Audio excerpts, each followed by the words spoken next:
Okay, so let's have another example.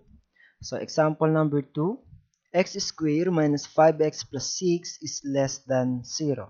Okay, so for the first step, convert the quadratic inequality into quadratic equation. Okay, so instead of less than, papalitan natin siya ng equal sign. Okay, or ng equal na symbol. So yan ngayon yung ating quadratic equation. The next step, find the solution of the equation. Okay, so use the factoring, completing the square and quadratic formula method. Okay, so in finding the solution, pwede natin gamitin yung factoring method, completing the square method, and quadratic formula method. Okay, so lahat ng yan ay pare-pareho pa rin ang lalabas na sagot kapag hinahanap natin ang ating solution sa quadratic equation na x squared minus 5x plus 6 equals to 0. Okay? So dito, ang factoring method ang aking ginamit kasi isa siya sa pinaka mas mabilis na paraan in finding for the solution of the equation. Okay? So, ang factored form ni x squared minus 5x plus 6 equals to 0 ay quantity x minus 3 times quantity x minus 2 equals to 0. Okay? And then next, nakuha na natin yung kanyang factored form. Ngayon, kinakailangan lang natin i-equate sa 0 ang kanyang factored form. Unahin natin si x minus 3. Okay, so for x minus 3, transpose lang natin sa right side. So x equals to positive 3. Once na nagtra-transpose po tayo ng isang constant number or isang additive constant, binabago po natin yung kanyang sign or operation. Okay, instead of minus, pag transpose natin, magiging positive or plus. Okay, pero pag positive, hindi na natin nilalagay yung sign. Okay, then next, for x minus 2 equals to 0, transpose lang natin sa right side. So, the same lang sila ng process. From minus, transpose natin, become positive or plus. Okay? So, ayan ngayon yung ating critical points. Ngayon, para sa ating step 3, make a number line. Okay? So, ayan yung ating number line. At ito yung ating critical points 2 and 3. Okay? So, ayan yung ating critical points. X equals to positive 3 and x equals to 2. So, nasa positive integers yung ating critical points. Okay? So, yung x equals to 3 and x equals to 2 ay hindi natin masasabi na siya ay solution. Kasi hindi pa natin tinitest if it is a solution or not sa ating quadratic inequality. Okay? So, para malaman kung siya ba ay solution, kinakailangan natin gamitin yung ating quadratic inequality na x squared minus 5x plus 6 is less than 0.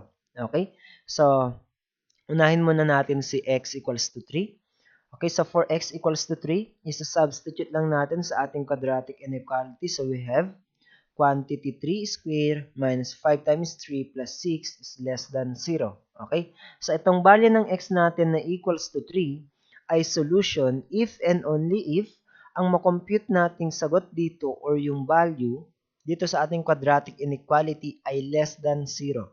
Mas mababa sa 0 ang makocompute natin. Siya ay magiging solution. Okay? So, let's see if it is a solution or not. Okay, so 3 squared, the answer is 9. Negative 3 times 5, the answer is negative 15 or minus 15 plus 6 less than 0. Okay, so 9 minus 15, the answer is negative 6 plus 6 equals to 0. Since 0 yung ating na-compute na sagot, hindi siya mas mababa sa 0. Okay? So, ibig sabihin yan, yung value ng x natin na x equals to 3 ay hindi solution sa ating quadratic inequality. Okay?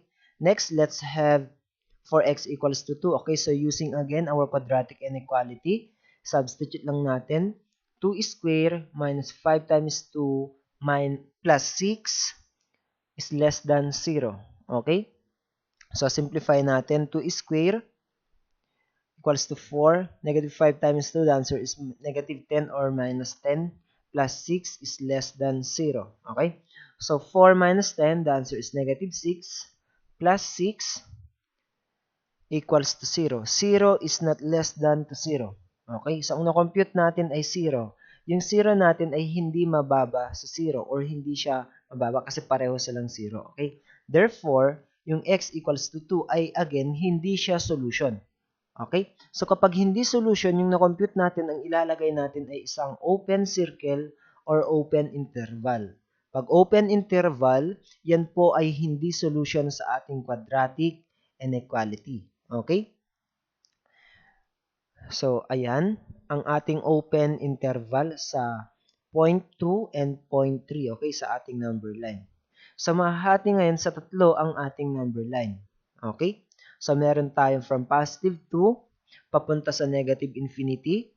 And meron din tayong between positive 2 and positive 3. And positive 3 papunta naman sa positive infinity. Okay? So, nahati ngayon sa tatlo ang ating number line. Okay? So, next na gagawin natin is kinakailangan natin mag-test points. Okay? So, sa test points, mamimili po tayo ng isang integers, tigi isang integers sa bawat region natin sa ating tatlong region. Okay? So, dito, meron tayong x equals to 1. Pwede din namang x equals to 0, x equals to negative 1, or x equals to negative 2. Basta pipili tayo ng isang points papunta sa negative infinity. Okay?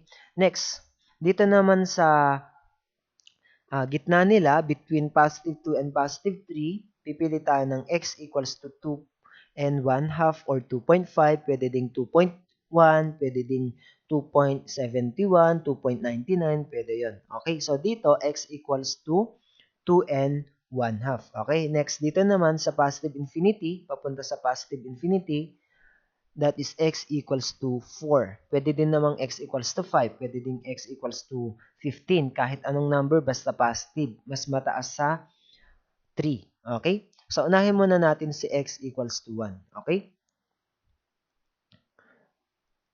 So, to test if it is a solution, okay, so nauna na yung sagot. So, substitute lang natin. So, x equals to 1. So, 1 square minus 5 times 1 plus 6 is less than 0. Okay, so masasabi lang natin siya na sagot na solution if it is the value that we get in our quadratic inequality is less than 0. Pero ang nagpakita na yung sagot natin na false. Ibig sabihin, yung x natin na equals to 1 ay hindi solution sa ating quadratic equation. Okay, paano nga ba nangyari yun? Okay, so 1 squared, the answer is 1. Negative 5 times 1, the answer is negative 5 or minus 5. Plus 6 is less than 0. Okay? Positive 1 minus 5, the answer is negative 4. Plus 6, the answer is positive 2. Since 2 is not less than 0, therefore, yung 1 natin ay, yung value ng x natin na equals to 1 ay hindi solution kasi siya ay false. Hindi mababa sa 0 yung na-compute natin. Okay? So, starting positive 2 papunta sa negative infinity, yan ay hindi natin solution sa ating quadratic inequality. Okay? So, next, x equals to 2 and 1 half. Okay? So, test points tayo. Okay, so magte-test points po tayo. Okay, so, ayan again, ang ating quadratic inequality.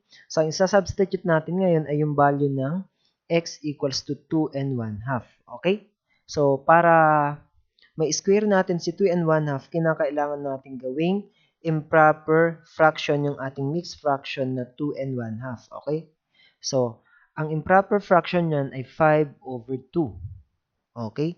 So, yung 5 over 2, yan yung isa-substitute natin sa ating quadratic inequality. Okay?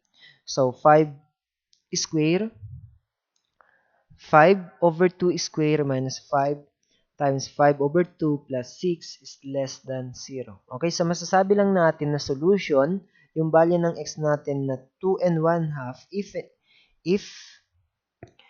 is the computed value is less than 0. Okay? So, 5 square, the answer is 25. 2 square, the answer is 4. Okay? Negative 5 times 5, the answer is negative 25 over 2. Plus 6, less than 0. Next, kinakailangan natin isimplify yung fraction, okay? So, that is negative 25 over 4. Okay, so kinakailangan kasi natin kunin ang least common denominator ng fraction natin. At ang least common denominator niyan ay 4. Okay? So, 4 divided by 4, the answer is 1 times 25, the answer is 25. Okay? 4 divided by 2, the answer is 2 times 25, the answer is 50. Ngayon, meron na tayong least common denominator na 4. Okay? So, 25 minus 50, the answer is negative 25 over 4. Kaya meron tayong fraction na negative 25 over 4. Plus 6 is less than 0. Okay? Next, so kinakailangan nating i-add. Okay, so in adding fraction to whole number, kinakailangan din natin gawing fraction yung ating whole number. At automatic na kapag gagawin natin siyang fraction, yung kanyang denominator ay always equals to 1. Okay? So, i-add natin yan. Okay? So, kunin natin yung kanilang least common denominator. Ang least common denominator nila ay 4. 4 divided by 4, the answer is 1 times 25, the answer is 25. Okay? Pero meron tayong symbol na negative. Okay? Negative 25 yan. Next, 4 divided by 1, the answer is 4 times 6, the answer is 24. Okay? Since meron na tayong least common denominator, pwede na nating simplify yung ating numerator. Okay? Negative 25 plus 24, the answer is negative 1 over 4. Okay, ulitin ko. Negative 25 plus 24. The answer is negative 1 over 4 is less than 0. Okay? So, ang na-compute natin na value ay negative 1 over 4 or equivalent siya sa negative 0.25. Okay? Since negative 1 over 4 ay mas mababa sa 0, therefore, yan ay true. Ibig sabihin, yung value ng x natin na 2 and 1/2 ay solution sa ating quadratic inequality.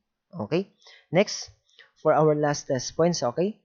So for our last test points, x squared minus 5x plus 6 is less than 0. Okay, so yan yung ating quadratic inequality. So, for x equals to 4, so substitute lang natin. 4 squared minus 5 times 4 plus 6 is less than 0.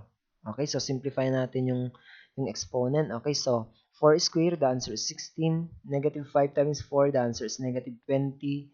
Plus 6 is less than 0. 16 minus 24, 16 minus 20, the answer is negative 4. Plus 6, the answer is positive 2. Okay? So, ang na-compute natin ay 2, positive 2. Yung positive 2 ay mas mataas sa 0 natin. Ano ba yung symbol natin? Less than. Okay? So, ang na-compute natin ay positive 2. Hindi naman siya less than 0. Kaya ang value ng x natin na x equals to 4 ay false or hindi solution sa ating quadratic inequality. Okay? And now, para makita natin yung pagkakaiba ng ating number line, okay? So, starting positive 2 papunta sa negative infinity, yan ay hindi solution. Okay? Pero yung kanilang gitna, yan ay solution. Yung between positive 2 to positive 3 and then starting positive 3 papunta sa positive infinity, yan ay hindi solution. Okay? Kasi na-compute natin for x equals to 1 ay false. Ibig sabihin, hindi siya solution.